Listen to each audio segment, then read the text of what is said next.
ಎಲ್ಲರಿಗೂ ಶುಭ ಸಂಜೆ. ಮಾಧ್ಯಮ ಮಿತ್ರರಿಗೆ ಹಾಗೂ ಸಿನಿಮೋತ್ಸಾಹಿಗಳಿಗೆ, ಸಿನಿಮಾಕ್ಕೋಸ್ಕರ ಕೆಲಸ ಮಾಡ್ತಿರೋ ಕಾರ್ಮಿಕರಿಗೆ ಹಾಗೂ ಬಂದಿರುವಂತಹ ಎಲ್ಲ ಕಲಾವಿದರಿಗೂ, ತಂತ್ರಜ್ಞರಿಗೂ ನನ್ನ ತುಂಬ ಹೃದಯದ ನಮಸ್ಕಾರಗಳು. ಬಹಳ ಖುಷಿ ಆಗುತ್ತೆ. ಒಂದು ರೀತಿಯಾಗಿ ಈಗ ನಾನೀಗ ನನ್ನ ಅನುಭವದ ಬಗ್ಗೆ ಮಾತಾಡಬೇಕು ಅಂತ ಹೇಳಿದಿರ ಅಲ್ವಾ. ತುಂಬ ಸರ್ತಿ ಹೇಳಿದ್ದೀನಿ, ಈಗ ಶೈನ್ ಅವ್ರ ಜೊತೆ ಕೆಲಸ ಮಾಡಿದ್ದು ಹೇಗಿತ್ತು, ಬಾಬಿ ಮ್ಯಾಮ್ ಹೇಗಿದ್ರು, ಅಥವಾ ಅಜ್ನೀಶ್ ಸರ್ ಹೇಗಿದ್ರು, ಅಥವಾ ಈ ಜರ್ನಿ ಬಗ್ಗೆ ನಾನು ಮಾತಾಡ್ತಾನೆ ಹೋಗ್ತಾ ಇದ್ದೀನಿ. ಆದರೆ ಇಡೀ ಸಿನಿಮಾದ ಅನುಭವ ಅಥವಾ ಸಿನಿಮಾದ ಕುರಿತು ಮಾತಾಡಬೇಕು ಅಂತ ಹೇಳಿದ್ರೆ ನಾನಿಲ್ಲಿ 3 ಅಂಶಗಳ ಬಗ್ಗೆ ಮಾತಾಡೋದಕ್ಕೆ ಇಷ್ಟಪಡ್ತೀನಿ. ಒಂದು ಕನಸು, ಇನ್ನೊಂದು ಕೆಲಸ, ಇನ್ನೊಂದು ಕಥೆ. ಎಲ್ಲಾನು ಒಂದು ರೀತಿಯಾಗಿ ಹೆಣ್ಕೊಂಡಿತ್ತು. ಜಡೆ ಹೆಣ್ದಂಗೆ 3 ಎಳೆ ಹೇಗೆ ಬೇಕೋ ಜಡೆ ಹೆಣುವಾಗ ಈ 3 ಅಂಶಗಳು ಈ ಒಂದು ಜರ್ನಿಯಲ್ಲಿ ನನಗೆ ಹೆಣೆದಿತ್ತು. ಚಿಕ್ಕವಳಿದ್ದಾಗ ಸಿನಿಮಾ ಅಂದರೆ ಆಸಕ್ತಿ, ಸಿನಿಮಾ ಅಂದರೆ ಒಲವು. ಟಿವಿ ನೋಡುವಾಗಲಿ ಅಥವಾ ಸಿನಿಮಾ ಪರದೆ ನೋಡುವಾಗಲಿ, ತಾರೆಗಳನ್ನ ನೋಡುವಾಗ ಹೇಗೆ ಇವರೆಲ್ಲ ಈ ಥರ ಆ್ಯಕ್ಟಿಂಗ್ ಮಾಡ್ತಾರೆ ಅನ್ನುವಂಥ ಚಿಕ್ಕ ಚಿಕ್ಕ ಅಂಶಗಳು ತುಂಬ ಕಾಡ್ತಾ ಇತ್ತು ನನಗೆ ಚಿಕ್ಕವಳಿದ್ದಾಗ. ಅದು ಒಂದು ರೀತಿಯಾಗಿ ಚಿಕ್ಕವಳಿದ್ದಾಗ ಅದು ನನಗೆ ದೊಡ್ಡ ಕನಸಾಗಿತ್ತನೋ. ಈಗ ಆ ಕನಸು ನನಸಾಗ್ತಿದ್ಯಾ ಅನ್ನೋದೇ ಒಂದು ರೀತಿ ಕನಸಾಗಿತ್ತು ನನಗೆ. ಅಂದರೆ ಈಗ ಶ್ರುತಿ ಮಾಮ ಅವರ ಆ್ಯಕ್ಟಿಂಗ್ನ ನೋಡುವಾಗಲಿ, ಅಮ್ಮ ಯಾಕೆ ಅಳ್ತಿದ್ದಾರೆ, ಅವ್ರು ಯಾರೋ ಅಳ್ತಾ ಇದ್ರೆ ಅಮ್ಮ ಯಾಕೆ ಅಳ್ತಾ ಇದ್ದಾರೆ ಅನ್ನೋ ಫೀಲಿಂಗ್ ನನಗೆ ಚಿಕ್ಕವಳಿದ್ದಾಗ.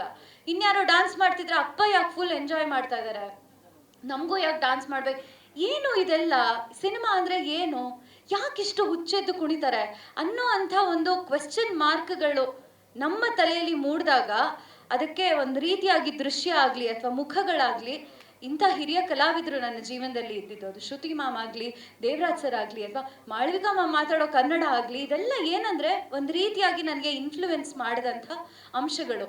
ಈ ಕನಸೆಲ್ಲ ನನಸಾಗೋದು ಅದು ಇಷ್ಟು ಬೇಗ ನನ್ನ ಕರಿಯರಲ್ಲಿ ಅಂತಂದರೆ ಅದು ಜಸ್ಟ್ ಮ್ಯಾರಿಡ್ಗೆ ನಾನು ಎಷ್ಟು ಭಾಗ್ಯಶಾಲಿ ಆಗಿದ್ದೀನಿ ನಾನು. ಅದು ಮೇ ಬಿ ದೇವರ ಅನುಗ್ರಹ, ಗುರುಗಳ ಅನುಗ್ರಹ ಅಂತಾರಲ್ಲ ಹಾಗೆ ಅಂತ ಕಾಣಿಸುತ್ತೆ. ಒಂದು ನಟನೆ, ಇನ್ನೊಂದು ಸಂಗೀತ. ಸಂಗೀತ ಅಂದರೆ ನನಗೆ ಒಲವು, ಸಂಗೀತ ಅಂದರೆ ಆಸಕ್ತಿ. ಕೇಳಬೇಕು. ಹಾಡೋದು ಎಷ್ಟು ಚೆನ್ನಾಗಿ ಹಾಡ್ತೀನಿ ನನಗೆ ಗೊತ್ತಿಲ್ಲ, ಆದರೆ ಕೇಳೋದಕ್ಕೆ ನನಗೆ ತುಂಬ ಇಷ್ಟ ಸಂಗೀತ. ಅಂಥ ಒಂದು ಟೆಕ್ನಿಷಿಯನ್ಸು ಸಿನಿಮಾ ಮಾಡ್ತಾ ಇದ್ದಾರೆ, ನನ್ನನ್ನು ಆಯ್ಕೆ ಮಾಡಿದ್ದಾರೆ. ಇದರಲ್ಲಿ ನನ್ನ ಕೆಲಸ ಅಡಗಿದೆ. ಒಂದು ಕಡೆ ಕನಸಿಂದ ಕೆಲಸಕ್ಕೆ ಹೇಗೆ ಟ್ರಾನ್ಸ್ಫಾರ್ಮ್ ಆಗ್ತಿದೆ. ಅಜ್ನೀಶ್ ಸರ್ ಫ್ಯಾನ್ ನಾನು. ಅಂದರೆ ಅವರು ಮ್ಯೂಸಿಕ್ ಕಾಂಪೋಸಿಷನ್ ಮಾಡುವಾಗ ಅವರ ಕಾರ್ಡ್ ಪ್ರೋಗ್ರೆಷನ್ಗಳಾಗಲಿ ಅಥವಾ ಒಂದು ಪರ್ಟಿಕ್ಯುಲರ್ ಸಾಂಗ್ಗೆ ಬಳಸುವಂತಹ ಇನ್ಸ್ಟ್ರೂಮೆಂಟ್ಗಳಾಗಲಿ, ಈ ಹಾಡಿಗೆ ಈ ಇನ್ಸ್ಟ್ರೂಮೆಂಟು ಬಳಸ್ಬೋದಿತ್ತಲ್ವಾ, ಇದನ್ನ ಯಾಕೆ ತಗೊಂಡಿದ್ದಾರೆ ಅನ್ನೋದ್ರಿಂದ ನನಗೆ ಇನ್ಫ್ಲೂಯೆನ್ಸ್ ಮಾಡಿದಂಥ ಮ್ಯೂಸಿಷಿಯನ್ ಅವರು. ಎಲ್ಲೋ ಅವಶ್ಯಕತೆನೇ ಇಲ್ಲದೆ ಇರೋ ಕಡೆ ವೈಲಿನ್ ಬಂದ್ಬಿಡುತ್ತೆ, ವೈಲಿನ್ ನೋಡಿದ್ರೆ ಬೊಂಬಾಟಾಗಿ ಕೇಳಿಸ್ತಿರುತ್ತೆ.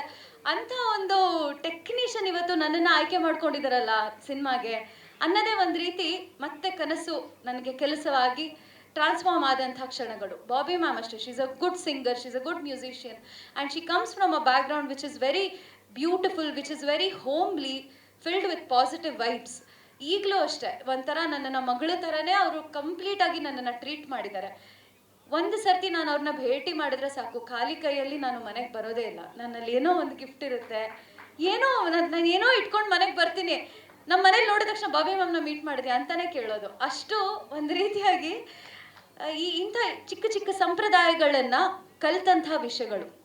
ನನ್ನ ಕನಸು ಏನಿದೆ ಆ ಕನಸಿಗೆ ಹೆಣ್ಕೊಂಡು ನನ್ನ ಕೆಲಸ ಆಗ್ತಾ ಹೋಯಿತು. ಒಂದು ಮ್ಯೂಸಿಕ್ನ ಕಲಿಯೋದಾಗಲಿ, ಸಾಹಿತಿಗಳು ನಮ್ಮ ಸಿನಿಮಾದಲ್ಲಿ ಕೆ ಕಲ್ಯಾಣ್ ಸರ್ ಬರ್ದಿದ್ದಾರೆ. ಅವರ ಮನಸ್ಸೇ ಬದುಕು ನಿನಗಾಗಿ ಹಾಡನ್ನು ನಾನು 1000 ಸರ್ತಿ ಕೇಳಿದ್ದೀನಿ ಅನ್ಸುತ್ತೆ. ಹೆಂಗೆ ಮನುಷ್ಯ ಈ ಥರ ಬರೀತಾರೆ ಅನ್ನೋರು ನನ್ನ ಪಾತ್ರಕ್ಕೆ ಕೂತು ಬರೆದಿದ್ದಾರೆ ಅನ್ನೋದು ಒಂದು ರೀತಿಯಾಗಿ ನನಗೆ ಅದು ಹೆಮ್ಮೆ. ನಾನು ಎಷ್ಟು ಭಾಗ್ಯಶಾಲಿಯಾಗಿದ್ದೀನಿ ಅನ್ನೋವಂಥ ವಿಷಯ. ಈ ಥರ ಜಸ್ಟ್ ಮ್ಯಾರಿಡ್ಗೆ ನಾನು ಎಷ್ಟು ಥ್ಯಾಂಕ್ಸ್ ಹೇಳಿದ್ರು ಸಾಕಾಗೋದಿಲ್ಲ. ನನ್ನ ಆಗಲಿ ನನ್ನ ಕೆಲಸ ಆಗಲಿ ಒಟ್ಟಿಗೆ ಹೆಣ್ಕೊಂಡು ಹೋದಂಥ ಜರ್ನಿ ಆಗಿತ್ತು ಇದು. ಸಾಕಷ್ಟು ವಿಷಯಗಳನ್ನ ಕಲ್ತಿದ್ದೀನಿ. ಆಲ್ರೆಡಿ ಹಿರಿಯ ಕಲಾವಿದರು ಹೇಳಿದ ಹಾಗೆ ಒಂದು ಹೆಣ್ಣು ನಿರ್ದೇಶಕಿಯಾದಾಗ ಆ ಒಂದು ಚೌಕಟ್ಟಿನಲ್ಲಿ ನಿಂತ್ಕೊಂಡು ಅವಳು ನೋಡುವಂತಹ ದೃಷ್ಟಿಕೋನ ಹೇಗಿರುತ್ತೆ ಅನ್ನೋದು ತುಂಬ ಕೆಲವರಿಗೆ ಮಾತ್ರ ಅನುಭವವಾಗುವಂಥ ವಿಷಯ ಕಲಾವಿದರು ಅಂತ ಬಂದಾಗ.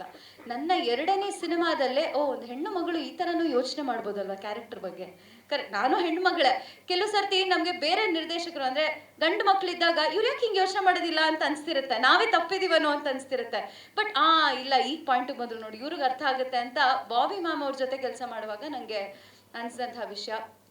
ಆರ್ಟಿಸ್ಟ್ಗಳ ಬಗ್ಗೆ ಮಾತಾಡ್ಬೇಕಂತಂದರೆ ಇಲ್ಲೂ ಅಷ್ಟೇ ನೋಡಿ, ಕೆಲಸನ ತುಂಬ ಚೆನ್ನಾಗಿ ಕಲಿತೆ ನಾನು. ಹಿರಿಯ ಕಲಾವಿದರು ಸೆಟ್ಟಲ್ಲಿ ಬರೀ ಆನ್ ಸ್ಕ್ರೀನ್ ಅಷ್ಟೇ ಅಲ್ಲ, ಆಫ್ ಸ್ಕ್ರೀನ್ ಹೇಗಿರ್ತಾರೆ, ಕ್ಯಾಮ್ರಾನ ಹೇಗೆ ನೋಡ್ತಾರೆ, ಕ್ಯಾಮ್ರಾ ಪರ್ಸ್ಪೆಕ್ಟಿವ್ ಅನ್ನೋದು ಹೇಗಿರುತ್ತೆ, ಒಂದು ಹುಬ್ಬನ್ನ ಹಿಂಗೆ ಮಾಡಿದ್ರೆ ಅವ್ರು ಏನನ್ನ ಸಂದೇಶ ಕನ್ವೆ ಮಾಡ್ತಿದ್ದಾರೆ ಅನ್ನೋಂಥ ವಿಷಯಗಳು ನಮಗೆ ಗೊತ್ತಾಗ್ತಾ ಹೋಗುತ್ತೆ. ಲೈಟಿಂಗ್ ಸೆನ್ಸ್ ಹಿರಿಯ ಕಲಾವಿದರಿಗೆ ತುಂಬ ಚೆನ್ನಾಗಿರುತ್ತೆ. ಯಾವ ಪೊಸಿಷನಲ್ಲಿ ನಿಂತ್ಕೋಬೇಕು, ಸುಮ್ಮನೆ ಬ್ಲಾಕಿಂಗ್ ಹೇಳಿದ ತಕ್ಷಣ ಗೊತ್ತಾಗುತ್ತೆ. ಇಂಥ ವಿಷಯಗಳನ್ನೆಲ್ಲ ಎಷ್ಟೆಲ್ಲ ತಿಳ್ಕೊಂಡಿದ್ದಾರೆ ಅಲ್ವಾ ಅಂತ ಅನ್ಸೋದೊಂದು ಕಡೆ. ಇನ್ನೊಂದು ಕಡೆ ಈಗ ಶೈನ್ ಅವರಾಗಲಿ, ನಾನಾಗಲಿ, ಶೈನ್ ಫ್ರೆಂಡ್ಸ್ ಯಾರೆಲ್ಲ ಇದ್ದಾರೆ, ನಾವೆಲ್ಲ ಮಜಾ ಮಾಡ್ತಿದ್ದಂಥ ರೀತಿ, ನಾವೆಲ್ಲ ಸಿನಿಮಾವನ್ನು ನೋಡ್ತಿದ್ದಂಥ ರೀತಿ, ಇದೆಲ್ಲ ಕೂಡ ನಾನು ತುಂಬಾ ಕಲ್ತಿದ್ದೀನಿ. ಇಷ್ಟೇ, ನಾನು ಎಷ್ಟು ಥ್ಯಾಂಕ್ಸ್ ಹೇಳಿದ್ರು ಸಾಕಾಗೋದಿಲ್ಲ ಜಸ್ಟ್ ಮ್ಯಾರಿಡ್ಗೆ. ಕಥೆ ಅಂತ ಬಂದಾಗ ನಮ್ಮ ಜಸ್ಟ್ ಮ್ಯಾರಿಡ್ ಚಿತ್ರ ನೀವೆಲ್ಲ August 22ನೇ ತಾರೀಕು ರಿಲೀಸ್ ಆಗುತ್ತೆ. ನಿಮ್ಮ ಹತ್ತಿರದ ಚಿತ್ರಮಂದಿರಗಳಿಗೆ ಹೋಗಿ ನೋಡಿ. ಸೂರ್ಯ ಸಹನಾ ಮದುವೆ ಆಗ್ತಿರೋದು ಯಾವ ಚೌಲ್ಟ್ರಿಲೂ ಅಲ್ಲ, ನಿಮ್ಮ ಮನೆ ಹತ್ರ ಇರೋ ಥಿಯೇಟರ್ಸಲ್ಲಿ ಕುಟುಂಬದ ಸಮೇತ ಹೋಗಿ ಮದುವೆನ ನೋಡಿ. ಯಾಕಂದರೆ ಈಗ ಸಿನಿಮಾ ಅಂತ ಬಂದಾಗ ಫಸ್ಟ್ ಹೊಳೆಯುವಂತಹ ಪದ ಏನಂದರೆ ಎಂಟರ್ಟೈನ್ಮೆಂಟ್. ಮದುವೆ ಅನ್ನೋ ಅಂಥ ಒಂದು ಸೆನ್ಸಿಟಿವ್ ಅಂಶವನ್ನು ಇಟ್ಕೊಂಡು ಜೀವನವನ್ನು ನಾವು ಎಷ್ಟು ಲೈಟಾಗಿ ಕನ್ಸಿಡರ್ ಮಾಡಬಹುದು, ಎಲ್ಲದಕ್ಕೂ ಸೀರಿಯಸ್ ಆಗಿ ಅಪ್ರೋಚ್ ಮಾಡುವಂತಹ ಅವಶ್ಯಕತೆ ಇಲ್ಲ ಅನ್ನೋದನ್ನು ನಮ್ಮ ಸಿನಿಮಾದಲ್ಲಿ ನಾವು ತುಂಬ ಚೆನ್ನಾಗಿ ತೋರಿಸಿದ್ದೀವಿ. ಅದು ಎಲ್ಲ ವರ್ಗದವರೆಗೂ ಸೂಕ್ತವಾಗೋ ಹಾಗೆ ನಾವು ನಮ್ಮ ಸಿನಿಮಾದಲ್ಲಿ ತೋರಿಸಿದ್ದೀವಿ. ಚಿಕ್ಕವರು ಸಹ ಸಿನಿಮಾಗೆ ಬಂದು ನೋಡಬಹುದು, ದೊಡ್ಡವರು ಹಿರಿಯರು ಕೂಡ ಬಂದು ನೋಡಬಹುದು, ಎಲ್ಲ ಏಜ್ನವರು ಬಂದು ನೋಡಬಹುದು, ಸಂಗೀತವನ್ನು ಇಷ್ಟಪಡೋರು ನೋಡಬಹುದು, ಸಾಹಿತ್ಯವನ್ನು ಇಷ್ಟಪಡೋರು ನೋಡಬಹುದು. ಬಣ್ಣಗಳನ್ನು ಸಿನಿಮಾಗಳಲ್ಲಿ ಕಾಣಬೇಕು ಅಂತಂದರೆ ನಮ್ಮ ಆರ್ಟ್ ಡಿಪಾರ್ಟ್ಮೆಂಟ್ ಏನಿದೆ ಬಹಳ ಅಚ್ಚುಕಟ್ಟಾದ ಕೆಲಸ ಮಾಡಿದ್ದಾರೆ. ನೀವೀಗ ಆಲ್ರೆಡಿ ಟ್ರೈಲರ್ ನೋಡಿದ್ದೀರಾ, ನಿಮಗೆ ನಮ್ಮ ಸಿನಿಮಾ ಇಷ್ಟ ಆಗುತ್ತೆ. ಆ್ಯಂಡ್ ನಿಮಗೆ ಫೈಟಿಂಗ್ ಬೇಕಾ, ಆ್ಯಕ್ಷನ್ ಬೇಕಾ, ಶೈನ್ ಅವರು ಸೂಪರಾಗಿ ಫೈಟ್ ಮಾಡಿದ್ದಾರೆ. ನಿಮಗೆ ಪೊಲಿಟಿಕಲ್ ಫೈಟಿಂಗ್ ಬೇಕಾ, ಶ್ರೀಮಂತ್ ಸರ್ ಇದ್ದಾರೆ, ಅವರು ತುಂಬ ಚೆನ್ನಾಗಿ ಮಾಡಿದ್ದಾರೆ. ನಿಮಗೆ ಕಾಮಿಡಿ ಬೇಕಾ, ರವಿಶಂಕರ್ ಸರ್ ಇದ್ದಾರೆ. ಆ್ಯಂಡ್ ನನಗೆ ಪರ್ಸ್ನಲಿ ವಾಣಿ ಮ್ಯಾಮ್ ಜೊತೆ ಕೂತ್ಕೊಂಡಾಗ ಸಂಗೀತವನ್ನು ಆಫ್ ಸ್ಕ್ರೀನ್ ಅಷ್ಟೇ ಅಲ್ಲ, ಆನ್ ಸ್ಕ್ರೀನ್ ಹೇಗೆ ಹಾಡ್ತಾರೆ ಅನ್ನೋದನ್ನು ಕೂಡ ಕಲ್ತಿದ್ದೀನಿ. ಇಲ್ಲಿ ಎಲ್ಲ ಒಂಥರ ಕಲೆಗೆ ಬೇಕಾಗುವಂತಹ ಎಲ್ಲ ಅಂಶಗಳು ನಮ್ಮ ಸಿನಿಮಾದಲ್ಲಿದೆ. ತುಂಬ ಲೈಟ್ ಹಾರ್ಟೆಡ್ ಆಗಿ ಮನಸ್ಸನ್ನು ಬಿಚ್ಚಿ ಕೂತ್ಕೊಂಡು ನೋಡೋ ಅಂತಹ ಸಿನಿಮಾ ಆಗಿದೆ. ಸೀರಿಯಸ್ ಆಗಿ ಏನಾಗುತ್ತೆ ಅಂತಲ್ಲ, ಏನಾಗುತ್ತೆ ಅಂತ ನಿಮ್ಗೆ ಅನಿಸ್ತಿದ್ರು ಅಪ್ಪ ಎಷ್ಟು ಚೆನ್ನಾಗಿದೆ ಅಲ್ವಾ, ಹಾಂ ಕರೆಕ್ಟ್ ಹಿಂಗಿರಬೇಕು, ವೆರಿ ಗುಡ್, ಈ ಥರ ನಿಮಗೆ ಏನಂತಾರೆ ಎಲ್ಲದಕ್ಕೂ ಅವಕಾಶ ಮಾಡಿಕೊಡುತ್ತೆ ನಮ್ಮ ಸಿನಿಮಾ. ಆ್ಯಂಡ್ ಕನ್ನಡ ಚಲನಚಿತ್ರರಂಗಕ್ಕೆ ಈಗ ಕನ್ನಡ ಸಿನಿಮಾಗಳಿಗೆ ಜಾಸ್ತಿ ಬೆಂತಟ್ಟಿ ಇನ್ನು ನಮ್ಮಂಥ ಕಲಾವಿದರಿಗೆ ಅವಕಾಶ ಸಿಗೋದು ಬಾಕಿ ಇದೆ. ಅದೆಲ್ಲ ನಿಮ್ಮ ಕೈಯಲ್ಲಿದೆ. ಜಸ್ಟ್ ಮ್ಯಾರಿಡ್ ಅನ್ನೋದು ನಮ್ಮ ಮಗು, ಈಗ ನಿಮ್ಮ ಕೈಗೆ ಸಮರ್ಪಿಸುವಂತಹ ಸಮಯ. August 22 ನಿಮ್ಮ ಕೈಗೆ ಅದನ್ನು ನಾವು ಕೊಡ್ತಾ ಇದ್ದೀವಿ. ಅದನ್ನು ಹೇಗೆ ಪೋಷಿಸಿ ಬೆಳೆಸ್ತೀರಾ ಅದು ನಿಮ್ಮ ಕೈಯಲ್ಲಿದೆ. ಕಲಾವಿದರಿಗೆ ಒಳ್ಳೇದಾಗಲಿ, ತಂತ್ರಜ್ಞರಿಗೆ ಒಳ್ಳೇದಾಗಲಿ, ಹಾಗೆ ಪಾಪ ಮಾಧ್ಯಮ ಮಿತ್ರರೆಲ್ಲ ಯಾರು ಅಂದಿದ್ದೀರಾ, ನಿಮಗೂ ಒಳ್ಳೇದಾಗಲಿ. ನಿಜವಾಗ್ಲೂ ಹೇಳ್ತೀನಿ, ಹೊಸಬ್ರಿಗೆ ಒಂದು ರೀತಿ ಮಗಳ ಥರ ಟ್ರೀಟ್ಮೆಂಟ್ ಕೊಡ್ತೀರಾ. ಇಲ್ಲಿ ಹಾಲ್ ಒಳಗಡೆ ಬಂದ ತಕ್ಷಣನೇ ಏನೋ ಒಂಥರ ಟೆನ್ಷನ್, ನರ್ವಸ್ನೆಸ್ ಇರೋದಿಲ್ಲ. ಇವರೆಲ್ಲ ನಮ್ಮವರೇ ಅನ್ನೋ ಭಾವನೆ ಇದೆ. ಯಾರೆಲ್ಲ ಪಾಪ ವಿಡಿಯೋ ಫೋಟೋ ಮಾಡ್ಕೋತೀರೋ ಥ್ಯಾಂಕ್ ಯು ಸೋ ಮಚ್.